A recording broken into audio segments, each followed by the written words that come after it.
Hey, fellow contractors, what a tough ride we've been on the last few months.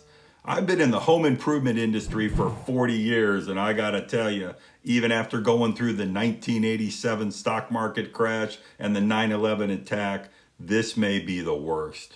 That said, I am really excited to share with you some of the proven strategies we used then and people are utilizing now to not only survive, but actually thrive. With one click, you're going to get our free strategy guide and tutorial video showing you how in 4 simple steps how to succeed at selling right now.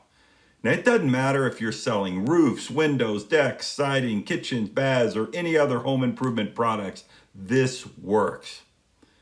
Hey, I know these are tough times, but if you watch this next short video and implement our strategy, you will beat your competition.